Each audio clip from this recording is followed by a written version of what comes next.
Bart Keeler is now hanging out with us. And Bart, since it is golden ticket status, and that's why I've started just pounding the emails with Bart. And it's just like, okay, when are you coming on this week? Instead of asking, it's like, okay, when are you coming on this week? And so Bart is joining us twice that I know of, unless he exercises golden ticket status and just wants to crash in general.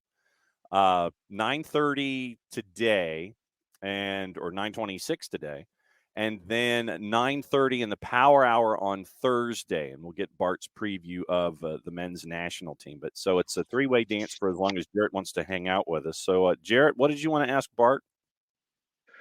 Bart, how do you feel about Vlatko Adamowski going to help the men's national team? So when I first read that, I was like, okay, that's interesting. I don't think it's necessarily a bad idea, right? I don't think it's a bad idea to have like your other head coach in the program go out. He's probably going to be a scout. Like that's essentially what I'm imagining he'll probably be doing, is helping break down game film or scouting potential opponents. My only thought would be, would you ask those of the U.S. men's national team coach to go down to New Zealand next summer to do the same? I hope that they would. I mean, I genuinely think that that's a good thing for the program to do. It's kind of cool. It gets both coaches more invested in the system as a whole, and hopefully does produce the slightly more identifiable American style of play that supposedly we want, that I think Ernie Stewart wants to implement. But you know, I'll hold my breath if Greg is going down to Australia and New Zealand next summer. We'll see.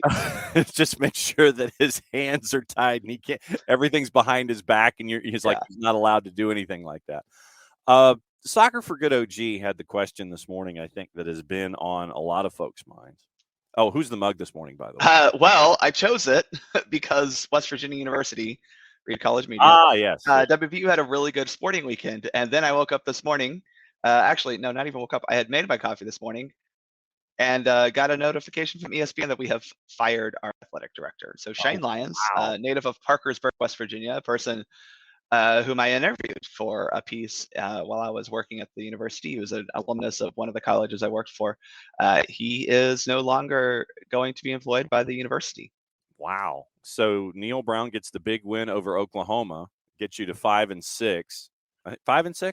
4-6. 4-6 with 2 to go. That's the first step, I think, in Neil Brown being removed from the head coach of your football FOOTBALL program, but that's just me. How jacked up, jazzed, emotionally excited are you for this World Cup in general because of its place in the calendar? Because Soccer for Good OG, she's having a hard time getting psyched up for it. Yeah, I don't think she's the only person who's kind of feeling that like funk going into it. It's hard. We just had Premier League games. We just had Bundesliga games. I mean, we just had a USL Championship game this weekend. You know, so it's not like we've been breaking for a month with the anticipation to build and like all the previews start coming out. It's weird. Like I listen to Total Soccer Show a lot. Great guys and great coverage. And they're doing weekly recaps of the club season while simultaneously putting out group A and B and C, like all these group previews. And it's just like, this is not how it's supposed to be. So I think the lack of enthusiasm is mainly due to the fact that we have club soccer going on right now, and we usually don't do that. Even MLS has a pretty like notable break before the World Cup. So I think that's the biggest reason. Now that things have paused, I think we'll be getting a little bit more excited for the World Cup. I mean, we're 1 week away from watching USA Wales. So, you know, it's time to start getting excited. Get excited. Get excited, dang it. I think that's definitely one of the reasons. I think, I don't know, Jarrett, maybe you can attest to this as well. It's hard to get excited about players going to a country that is probably not exactly a place that most of them want to go play, and certainly a country that a lot of fans aren't going to. I can just speak like for me personally, interacting with people through AO Atlanta.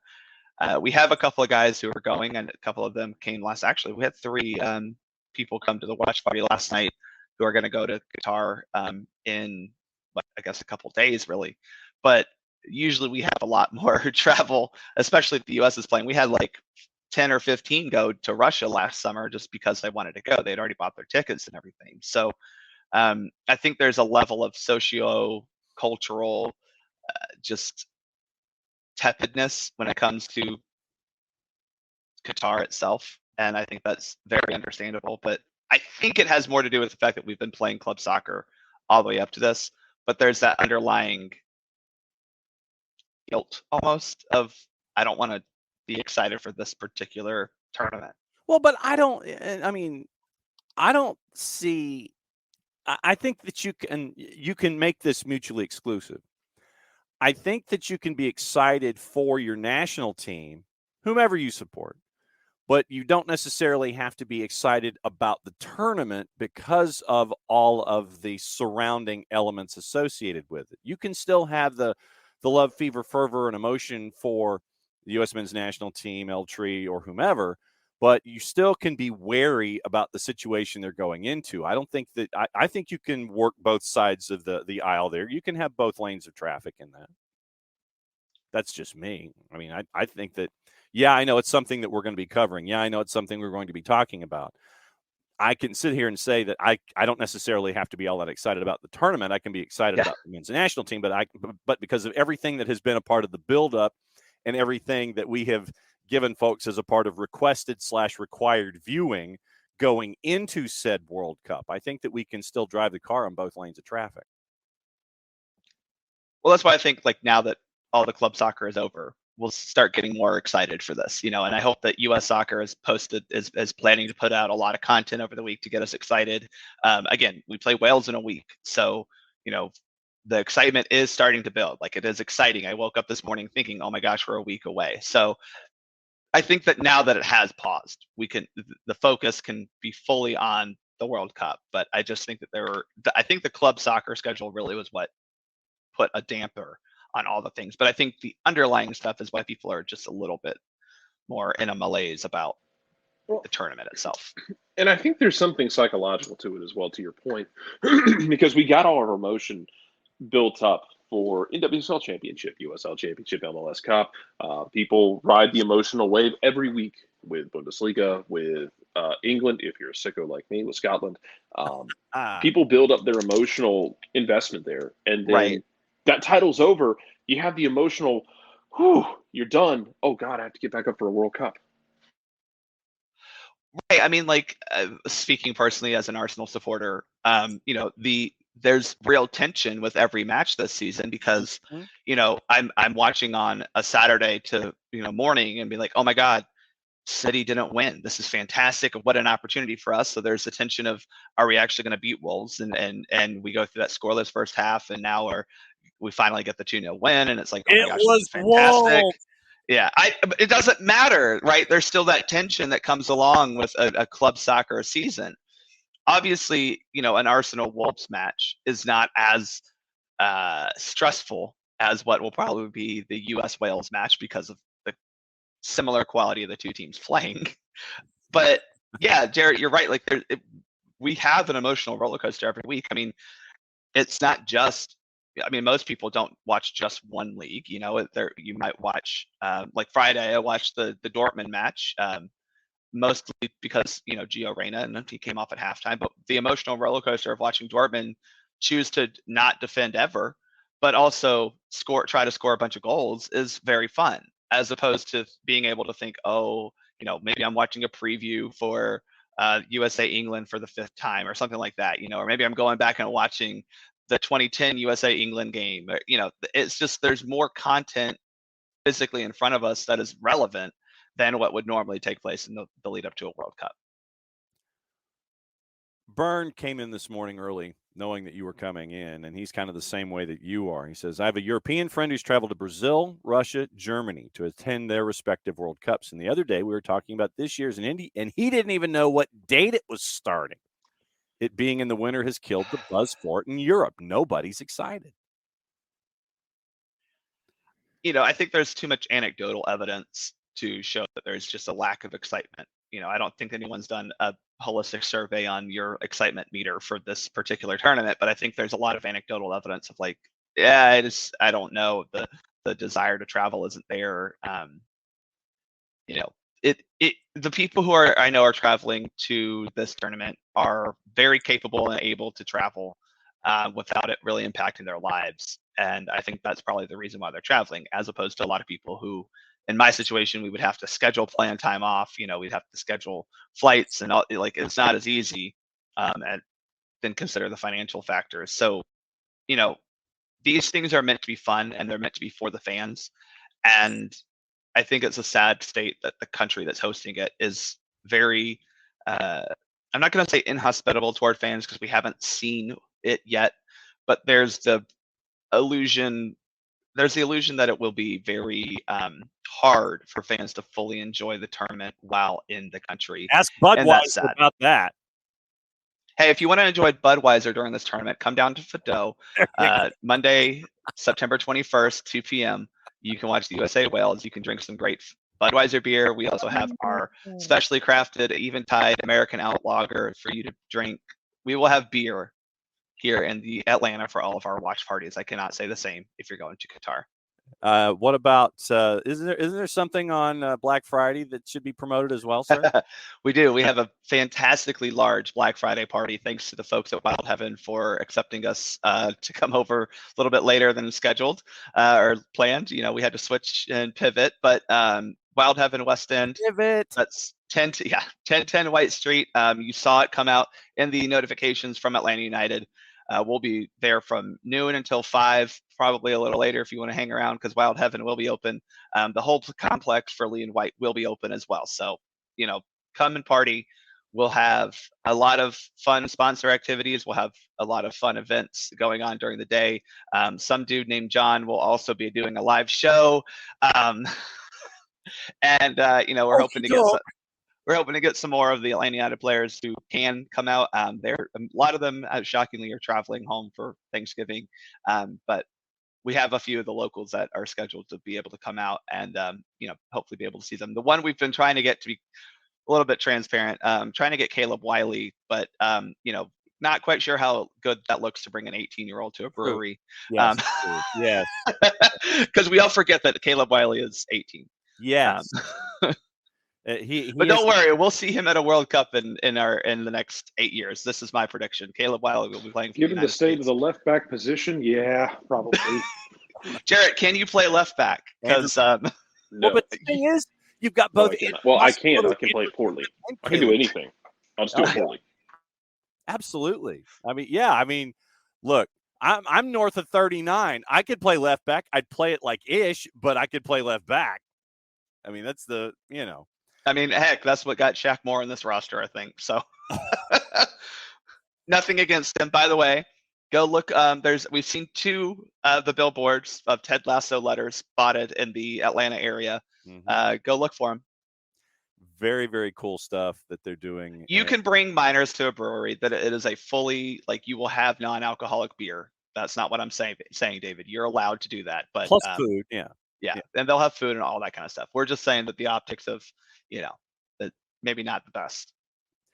But it'll be fun, and my day is going to start at said event on Black Friday, and then after that, I sprint into the studio for quarterfinals.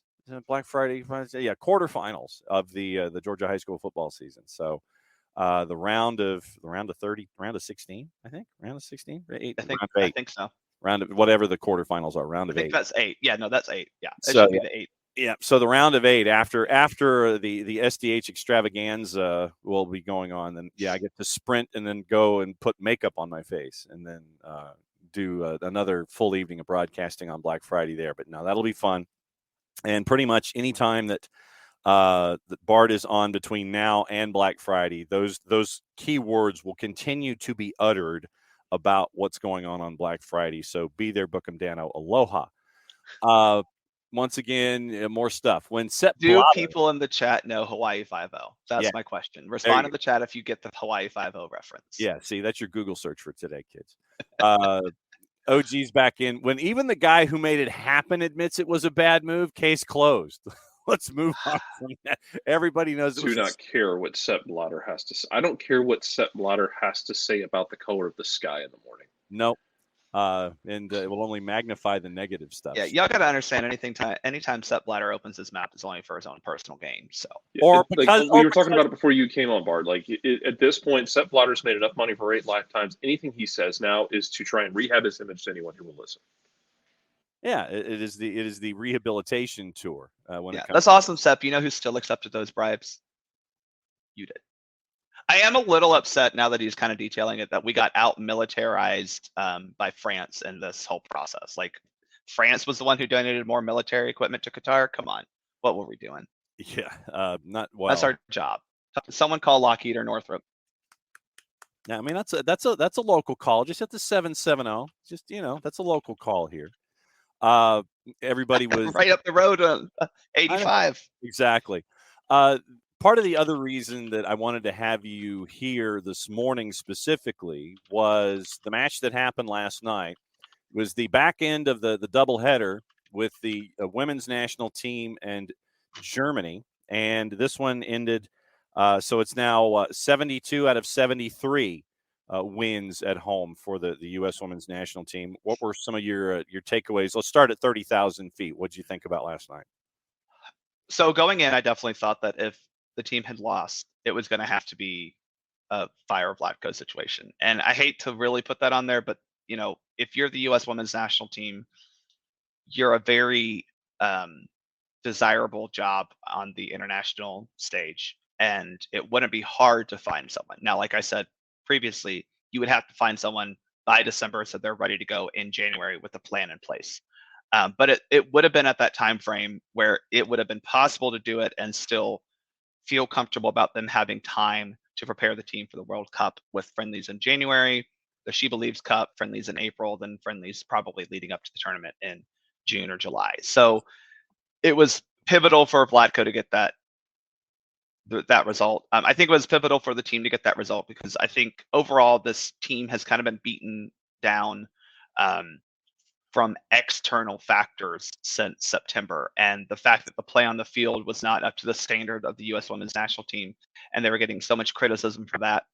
Because at the end of the day, as much as you can blame tactical inefficiency from Vlatko, the players also kind of didn't really look like they were operating at what the level and the pace and the ferocity that we're used to seeing U.S. women's national team players operate. And so I think it was important for them to have their own kind of reality check internally of, is this the way that we're supposed to be playing for this team when we show up? And I think you saw that in the second half. It was a much more focused, tenacious, just a better performance overall, but players individually seemed to care more. Now, there were some tactical things too, but I think just overall this team during this window, because I still thought that the game on Thursday was a pretty decent performance. I know you lost, but I still thought that the goals were individual kind of mistakes or mishaps, but overall I thought the team looked pretty good. And I think that this match, specifically the second half, you kind of solved some of the tactical issues that you've been having time and time again. Some, not all, but some. The response on social media after the loss last time out by ex-players, they weren't holding back. Well, one of them never holds back, but we don't need to talk about her. That's true. So then would you do you wish to address the comments of the one that has 3 initials attached to her name, or we'll talk about Heather O'Reilly. Okay. Because I think she approaches it from an actually place of good criticism and trying to make the team better, as opposed to another person who approaches it as I have to be right all the time. I think it's pulling out the hairdryer. So here's what Heather O'Reilly said for those who missed it. Simply not good enough in so many regards. Let's start with mentality. The last 30 minutes, too many allowed crosses in the box, not dealt with well at all. On the flip side, no urgency in the last 5. You're about to lose at home. Get the blanking ball down the field and fight. Another worries midfield shape. Germany played through too many times to count. In the flip side, wonderful goal by Morgan and Rapinoe. Good energy from Sanchez off the bench. Thrilled the team has a chance for redemption in a few days to make things right. So that's what HOR had to say about it. When that came across your Twitters, what'd you think? I think it's very much. I think it's very much true. There's a lot that has been made of Vlatko Andonovski's coaching, and I think it's very fair to criticize the coach. I think he has put this team oftentimes in positions to not execute at their best, and I think his tactical instructions seem to limit their ability to do what they do best. By Jarrett. But I think at the end of the day, too, the players on the field have to look at themselves and say, am I playing up to the level of a U.S. women's national team player? John, you and I have talked about the injuries that this team has right now. A lot of people are like, oh, well, this wasn't a first choice Germany squad. And that's very fair. Mm-hmm. The U.S. hasn't played with a first choice squad since really this entire year. When it comes to injuries, you've had, again, you had Tierna Davidson out. Abby Dahlkomfer hasn't been a part of the team for like much of the time. Katarina Macario and Kristen Press getting hurt back in April, May really put a damper on the tactical flexibility you could have up top. There are a lot of players missing that. I mean, Kelly O'Hara, our Georgia girl, and Emily Sonnet, another Georgia girl, both out with injury, and that's just great depth to have. Crystal Dunn is still getting back to playing. I don't want to say playing shape, but playing mindset. Probably she obviously has been out dealing with actual real world issues, not silly little soccer games. Yes. But all these things have kind of compiled to put a lot of pressure on a lot of younger players. I mean, Sophia Smith is new to this team in this cycle. Mal Pugh, yes, was part of that 2019 squad, but is not the same. She didn't have the same role, right? Even Lavelle and Horan were secondary players. They were good, vital players, but they were not prominent leaders on the team in 2019. So the fact that you have that plus an entire backline that hasn't, I mean, Sauerbrunn last night obviously did, but most of this year, especially since May, the backline has been brand new. They're not, most of them didn't even go to the Olympics. So those things do matter. And to Heather O'Reilly's point, mentality has always been kind of the mainstay of the U.S. women's national team that has shifted from generation to generation. It has persisted the time of the team since 1990. And I do think it's fair to criticize the individual players for not quite having that. Now, I would again say that the mentality aspect has to be considered when you look at the fact that these women are now fully professional players. And so for them, playing for the U.S. women's national team, while an incredible honor and an incredible privilege and an incredible duty, doesn't pay the bills like, scoring goals for Portland or saving goals for North Carolina or San Diego. So I do think that the mentality issue needs to change, because I think that, like I said, the team oftentimes didn't look like they were fully up for the fight, if you will, whereas a lot of these teams that we've played recently, Spain, England, Germany, were. But that doesn't mean that team can't find that, right? And I think we found that in that second half. There was just a much more intense nature to the team, and it showed off. I mean, it proved to be effective. You got 2 goals on. We could talk about the goals and a little bit of tactical things, but the 2 goals basically were just the team wanting it a little bit more. Nothing wrong with the want to gene, is there? Absolutely not. No. But it came with also a tactical difference where you saw, I think I mentioned the last match, there was so much space between the back line and the midfield and the midfield and the forward line. That was not the case in that second half on Sunday. It was so much work. I mean, you could see multiple times, you could see all 11 players in their formation in this camera shot, which is pretty impressive and really good tactical structure. So that's a good change. I think also, as I've said many times, when this team presses, because Byrne, to your point, the European countries have caught up, but they still can't match the athleticism and the fight of the U.S. women's national team. So if you can get I mean, you saw in the first game, that was because of Alex Morgan and Ashley Sanchez pressing a German central defender, causing a turnover that led to a goal. You saw in this game, Malpu's second goal was pretty much a hopeful ball by Sullivan. It was a direct ball that's fine, but Malpu just happened to get onto it and said, "I'm scoring." Smith, her first goal was very much okay, well, I'm going to make this happen because I have to make it happen. And we don't need that all the time because play within a team, but you do need that intensity of, oh, no, we're going to score, or no, I want this ball back. And those are the mentality changes you have to pair with a tactical change that I think we saw in the second half. And again, I'm really hoping that we take those tactics, copy and paste it to maybe not New Zealand, because I don't think New Zealand's going to want to play with the ball much at all. But when we play these higher level teams, we still have the athleticism advantage. We still have the work rate advantage over those teams that can neutralize their great skill. Mr. Fantastic in the extremes, but he's not alone in this. Vlatko's been terrible. It's like everything he touches goes wrong. All right, well, let me make my facts right. Okay. This question. All right. We like facts. Sorry. This is the audio medium with a visual. No, well, hey, you're finding facts. Facts are important. We want facts. We don't deal with while we deal with opinion, we like to have facts to back them up. Vlatko Andonovski won the NWSL championship in 2014 and 15. Yes. So everything he touches turns bad? Not everything. Right. I think it's very fair to criticize Vlatko's tactical approach with the U.S. Women's national team. I think it's fair to criticize his insistence. We saw the Lavelle, Sullivan, and Horan combo in the midfield that has proven to not be super effective. It worked in the second half, and there are reasons for that.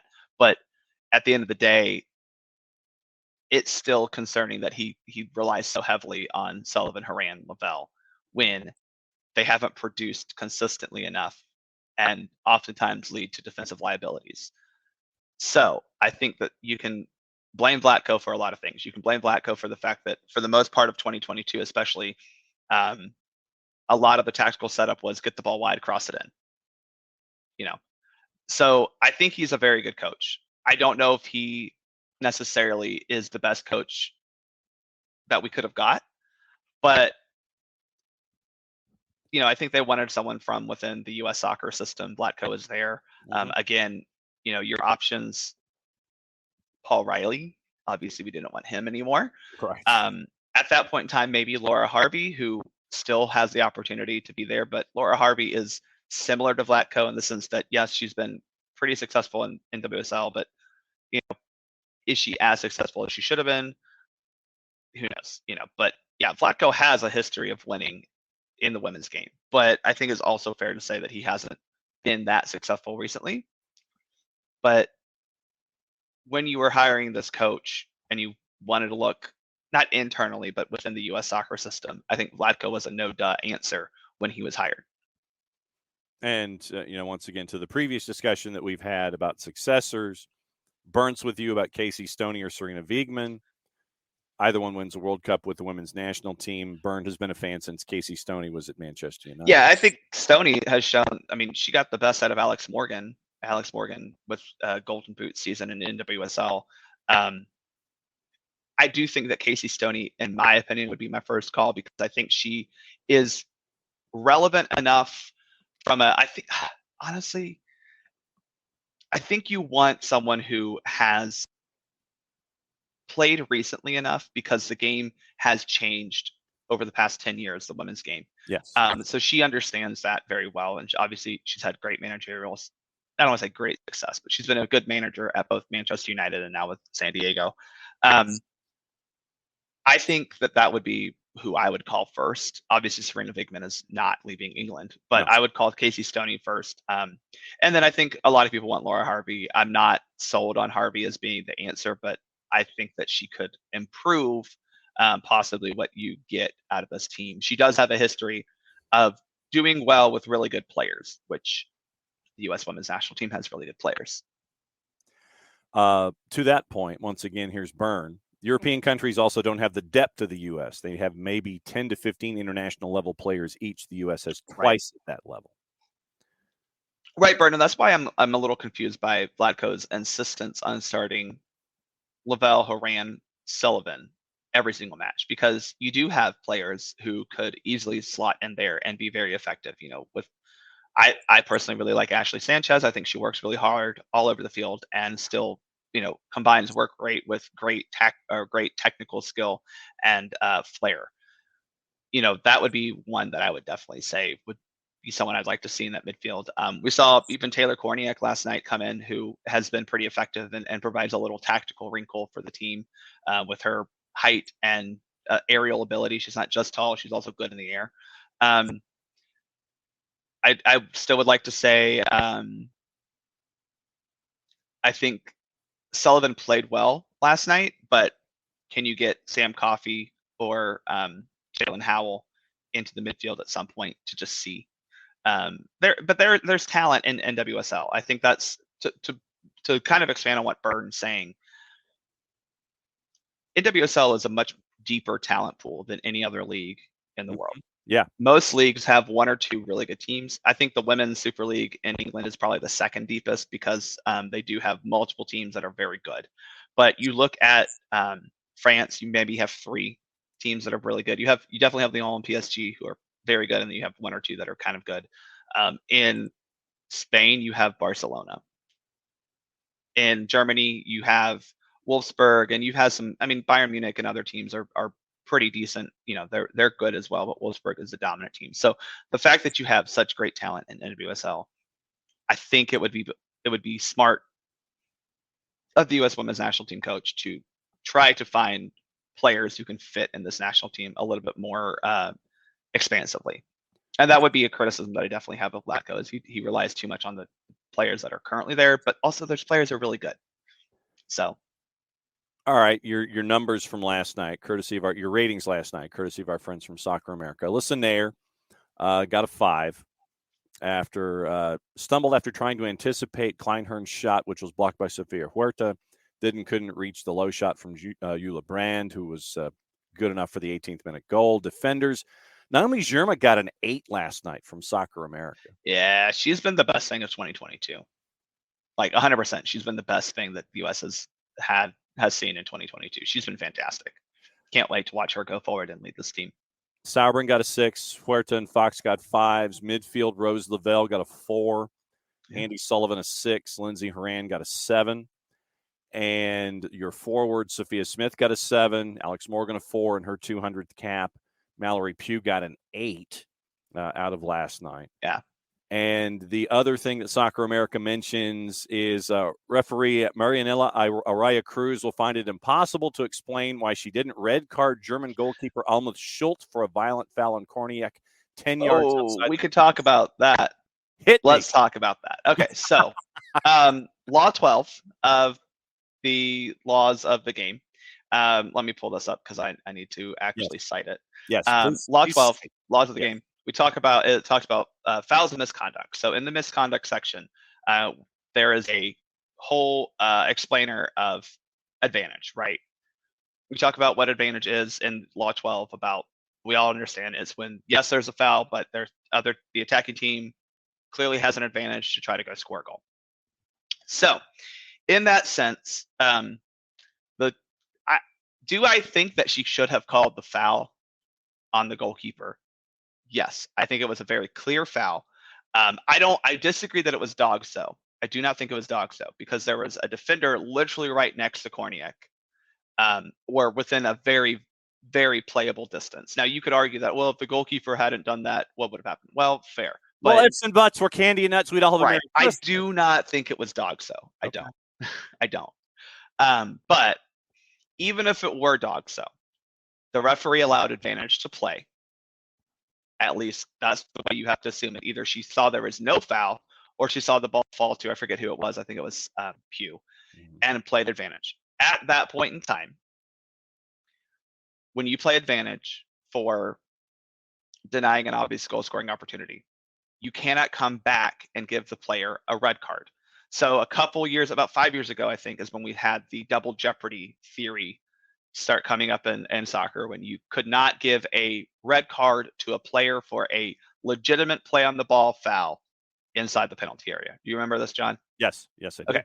So we don't do that anymore. You can still get a red card for sure for denying an obvious goal scoring opportunity in the penalty area, right? Yeah. You can do that. It's fine. Like, you can, if you do not make a legitimate play on the ball, so example, handballs or just pulling someone back or anything like that, those are still red card dogso or red card fouls in the penalty area. Like, that's fine. But we have established that dogso plus a penalty kick, you only get a yellow card. We are applying that now outside of a penalty area. If there is a dogso situation and you play advantage, we are allowing that advantage. It's almost similar to like saying, okay, well, you're getting that penalty kick-ish. Okay, let's just use the terms that we kind of know right now. Yes. So you cannot go back and give that player a red card because you allowed that team to have an advantage. You did not stop play. You allowed them to score. So the theory is, if you give them that advantage and then they go on to score, because usually, again, dogso is you have no other defenders back. That's kind of the general, one of the 5 Ds we look for in dogso. So the theory is, if you play advantage, which means you're giving that team a chance to score a goal. Whether they score a goal or not is irrelevant. You gave them the chance to score a goal. You cannot then go back and say, okay, well, we gave them a chance to score a goal and you get a red card. You don't work like that anymore. You get a yellow card for unsporting behavior. Now, so we have dogso. That's a red card that we talk about. Then we have the next level of dogso, which is a caution, which we now call stopping a promising attack. We used to call that professional foul or something like that, cynical foul, whatever. Yeah. We have given it a name, stopping a promising attack. If the offense during that, after that advantage, or that gave yield to that advantage, was stopping a promising attack, the player is not cautioned. So again, we're applying that theory of double jeopardy to advantage given outside the penalty area. So in this sense, I still think that the referee, A, did not think that this was denying an obvious goal scoring opportunity. B, allowed advantage to be played. Okay. And then that means if A and B are true, then C has to mean you don't come back and give the player a caution. Now, I will very much concede that this also was a friendly in the 92nd minute. So what is a red card really going to do there? True, but at the same time, I would think you would want to you would want to apply the rules of the game universally, even if it is a 90-second. You definitely want to, John. I agree with that.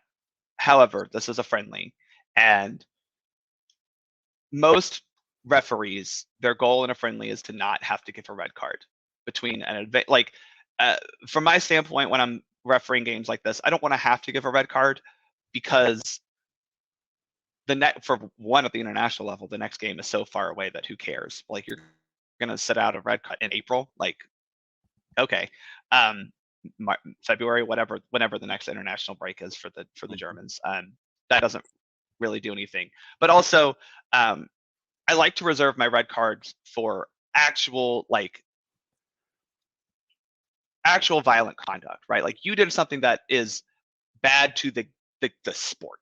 Agreed. Right, not this match. Like, okay, dogso is bad, but like, we'll all get over it if Germany and US play for even strength squad for the next minute and a half. We'll be okay. I think you can also give the referee a little bit of credit in that regard. But that said, I think she mismanaged the whole situation because, again, even if you don't think it's dogso, I think it was a pretty clear foul. And I don't think the advantage was that clear at all. Again, I still don't think it was dogso. There were plenty of players back, so if the keeper makes a legitimate play on that ball, that's great, but there's still more German defenders around her. I don't necessarily think it was full-on dogso. I think it was a questionable dogso at best.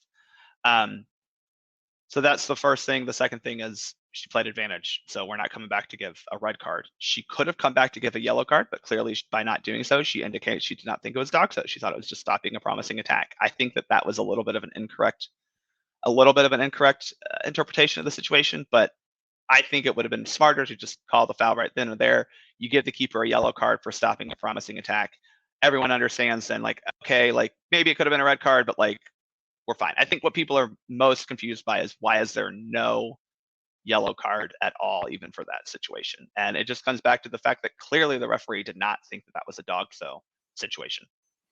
All right. So now that I've kept you once again for the 35th segment in a row into AET, you're back on Thursday plus golden ticket status whenever you want to crash the party. Yeah.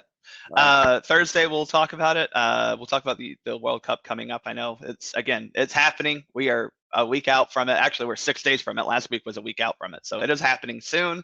Mm-hmm. I am starting to get excited. I will be the first to say, like, I fall into that, like, it's been like a little bit, oh yeah, the World Cup, but now it's like, oh my gosh, the World Cup. That's the next soccer game we have to look forward to. So let's do it, John. All right. So Thursday, 9:30 in the Power Hour, Bart Keeler joins us. Social media plugs. Do you wish to have any of those, sir? Sure. Yeah. Follow the show at Soccer for Us Pod, or follow me at Bartimus Prime 19. And again, AOLN will be hosting watch parties throughout the World Cup. We'll be at Fido Midtown on Monday. We'll be at Wild Heaven Brewery on Black Friday, and then back at Fido Midtown on Tuesday to close out the group stage. And any insinuating knockout games will be at Fido Midtown as well. So hope to see y'all there, and just hope y'all enjoy the fact that we have a World Cup coming up. Bartimus Prime 19, Bart Keeler. He's going to be part of the search committee trying to find a new athletic director for the University for West Virginia. So that's Bart.